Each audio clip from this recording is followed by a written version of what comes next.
एक, कारण सिंहाचे लेकरं जर जन्म घ्यायचे असतील ते मेंढ्याच्या घरामध्ये जन्म घेतला ते कोण सुद्धा खूप मोठा पवित्र कोळ आहे. काय त्या कोळाचा इतिहास आहे. आता तुमच्या गावामध्ये किती जण आहेत मला माहिती नाही, पण दर महिन्याला पंढरीची वारी करणारे लोक आहेत की नाही. आपल्या गावात किती जण आहेत महिन्याची वारी करणार? 10 नेहमी. तुकोबारायांच्या जन्माच्या अगोदर साधारणपणे 11व्या शतकात ज्ञानेश्वर महाराजांचं 12वं शतक शके 1212 विश्वंभर बाबाचं त्यांच्या पूर्वी 100 वर्ष. 11व्या शतकामध्ये विश्वंभर बाबा वडिलांनी आईने आग्रह केला म्हणून पंढरपूरच्या नियमित वाऱ्या चालू केले. आता 800 वर्षाच्या पूर्वीची परिस्थिती काय असेल वारी करायची तुम्ही कल्पना करा. आता ही रोड आपले तयार होत आहेत. आम्ही तर आमच्या गावातून मी जे एकदा होटल म्हणून कुठचं तिथे गाव आहे ते हॉटेलला मी कीर्तनाला निघालो गुरुजी. मी खोटं सांगायला मला ही आपल्या करकेळ, त्या करकेळ पासून मला हॉटेलपर्यंत जायला 3 तास लागले. एवढे रस्ते खराब होते. गाडी असून 11व्या शतकामध्ये काय परिस्थिती असेल बोला. पण त्या काळात सुद्धा कुठल्याही त्रासाची पर्वा न करता पंढरीची नियमित पायी यात्रा करणारा पूर्वज तुकोबारायांचा होता. प्रतिपदेला निघायचे, दशमीला पोहोचायचे, दशमी एकादशी द्वादशी 3 दिवस मुक्काम करायचे, पुन्हा परत यायचे, पुन्हा आल्यानंतर लगेच दुसऱ्या दिवशी वारीला निघायचे. अशा 16 वाऱ्या मी पूर्वजांचं सांगतोय बरं. 16 वाऱ्या यायचं निघायचं, यायचं निघायचं. शरीराला किती त्रास होतो. ऐका तक तेवढं करायचे होती. आम्ही नुसतं 2 तास भजन केलं तर 1 तास प्रवचनाला बसू शकत नाही, एवढा थकतो. 16 वाऱ्या केल्या. 17वी वारी, त्या वारीला जाण्यासाठी उठायला गेले. अंगात त्राण नव्हतं, ताप आला होता, उठता येत नव्हतं. अंगात ताप आहे याचं दुःख नव्हतं, माझी वारी चुकते याचं दुःख होतं. हे मी निष्ठा सांगावं. शेवटी विश्वंभर बाबांनी आपल्या पत्नीला सांगितलं, मला यावेळेला पांडुरंगाची वारी होईल असं वाटत नाही, की मला चालता येत नाही. त्यांच्या पत्नीनं सांगितलं, वारी नाही चुकली तरी तुम्ही परमात्म्याची क्षमा मागा. अपराध क्षमा करतो, देव दयाळू आहे. ते म्हणाले, नाही ग, तसं नाही. मी जर माझ्या शरीर प्रकृतीचा विचार करून क्षमा मागितली तरी वारीचं श्रेय मिळाले का मला? कसं होईल? माझी वारी चुकली तर मला सहन होणार नाही. खजील झाले, खंत वाईट लागली. त्याच दिवशी रात्री स्वप्नात पडलं. स्वप्नामध्ये स्वतः पांडुरंगाई येऊन विश्वंभर बाबाला सांगितलं, विश्वंभरा, आता तुम्ही माझ्या वारीला यायचं नाही, कारण मी पंढरपूर सोडून तुमच्याकडे आलो. स्वप्नात सांगितलं, स्वप्नात. विश्वंभर बाबाला समाधान वाटलं. मी एक घटना सांगतो पूर्वजाची.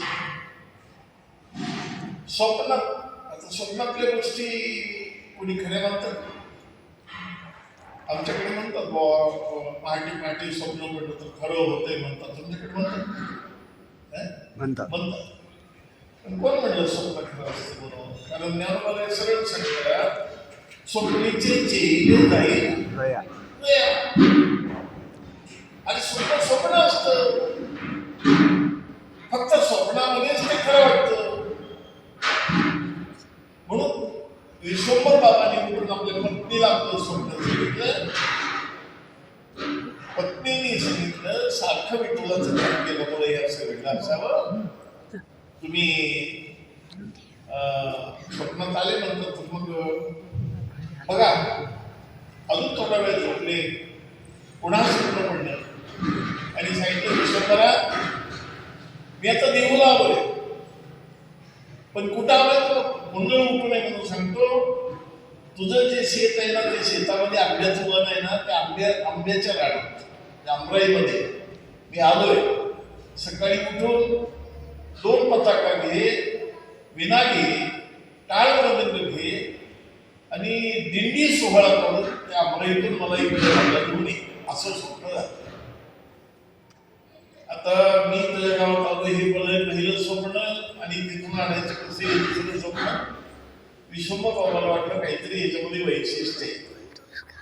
सकाळी उठून विश्वंभर बाबांनी अत्यंत प्रेमाच्या आपल्याकडे मिळालेलं सांगितलं की बाबा रात्री वाटवलं माझ्या स्वप्नात आले आणि अमराईत आलाय असं म्हणाले आणि आपण सगळे तो घेऊन येऊ.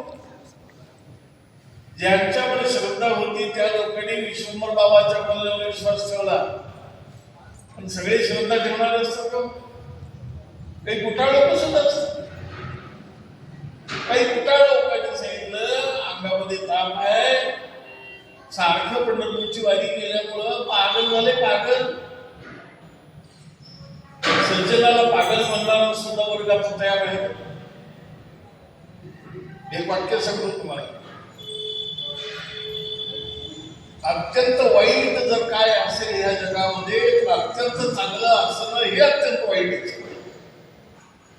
तुम्हाला जर कोणासंग वाकडं राहायचं असलं तर भांडणच करावं लागतंय असं काहीही नाही. फक्त तुम्ही चांगलं वागून बघा, तुम्हाला दुश्मन गोळा करायला वेगळं काही करावं लागणार.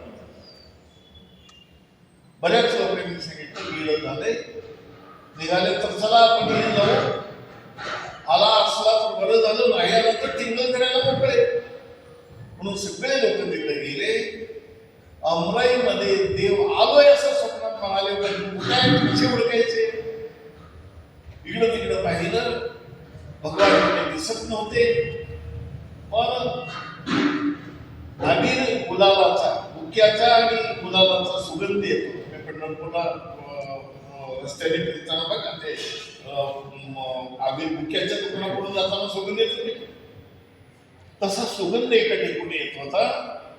काही लोकांनी सांगितलं की इथं चांगला सुगंध येतोय, तुळशीच्या मंदिर वगैरे पडलेले आहेत असं म्हणल्यानंतर तिथं त्यांनी खाली असं वाकून पाहिलं, असं पालकाने हटवून तेवढ्यात आकाशवाणी धरून सांगितलं याच ठिकाणी मी आहे, फक्त एखादं टिकाव खोर वगैरे घेऊन उकरू नका, हाताने उकरून मला काढा बाहेर असं सांगितलं. 1.5 फूट मातीच्या खाली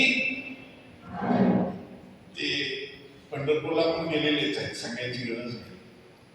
पंढरपूरमध्ये विठ्ठल आणि रुक्मिणीची मूर्ती एका ठिकाणी एका वेगळी. पहिल्यांदा विश्वंभर बाबाच्या स्वप्नामध्ये येऊन पांडुरंग आणि रुक्मिणी मिळून एकाच मूर्तीच्या रूपामध्ये पहिली महाराष्ट्रातली विठ्ठल रुक्मिणीची उभय मूर्ती तुकोबरायांच्या पूर्वजांना स्वप्नात रक्तांत मिळाली. मूर्ती शिवकरून काढली.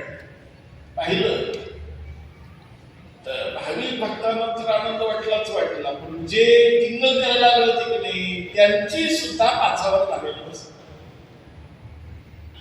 मग अत्यंत श्रद्धेनं विश्वंभर बाबांनी ती विठ्ठल रुक्मिणीची जोड मूर्ती डोक्यावर घेऊन इंद्रायणीमध्ये स्नान घातलं. वाजत गाजत येऊन एका घराच्या समोर एक गोठा होता, त्या गोठ्यावर त्या मूर्तीची स्थापना केली. ही पहिली घटना तुकोबरायांच्या पूर्वजांच्या काळामध्ये, म्हणजे तुकोबरायांच्या पूर्वी 8 पिढ्याच्या अगोदर विश्वंभर बाबाच्या कुळामध्ये ही घटना घडली. या पवित्र कुळामध्ये ज्यांचा जन्म झालाय ते सागर स्त्री. एक सांगू तुम्हाला, आमच्याकडे जमीन हलकी आहे का भारी आहे याच्यासाठी तपासणीचा निकष तुमच्याकडे कसा? जमीन हलकी आहे का भारी आहे तुमच्याकडे कसं पाहतात? बोला बोला, मी विचारतो तुम्हाला. माती परीक्षण नाही, माती परीक्षण ही आत्ताची सायंटिफिक प्रक्रिया झाली. कसं येते ज्या जमिनीत जे पीक येतं त्या पिकावरून मातीची परीक्षा होते. मग मला सांगा, ज्यांच्या कुळामध्ये तुकोबारायासारखा महात्मा अवतार घेतलाय ते पवित्र कुळ असलं पाहिजे की नाही सांगा.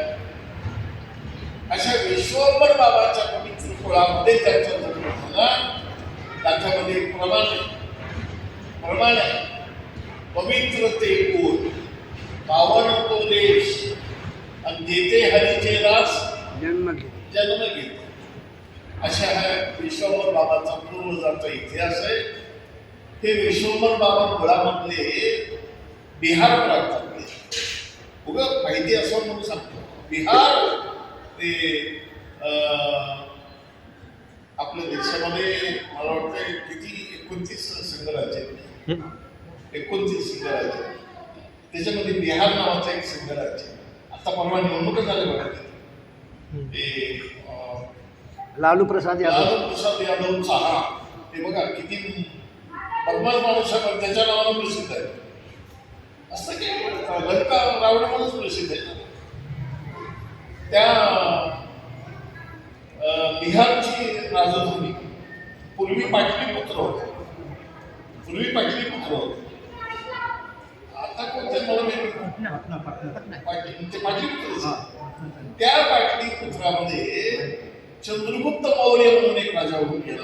फार पूर्वी, इसवी सनाच्या पूर्वी चाणक्य नावाच्या एका ब्राह्मण पूर्वीने त्याला घडवलं होतं.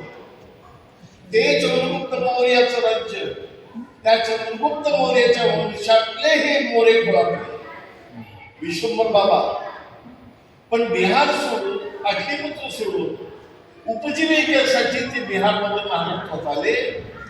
आणि महाराष्ट्रामध्ये येऊन सातारा जिल्ह्यामध्ये जे जावळी म्हणून संस्था नाही, ते मराठ्यांच्या इतिहासामध्ये चंद्रराव मोरे ते थोडस मध्ये शिवाजीराजांचा विरोध करत राहिले. हे मोरे ते म्हणून आलेले जावळी खोरं म्हणतात. अशा जावळी प्रांतामध्ये हे इथून राहिले. आणि इथून मग तिथली एक घराणं देऊला आलं. आणि त्या देऊला आलेल्या विश्वंभर बाबांचं चरित्र मी तुम्हाला इथे सांगितलं.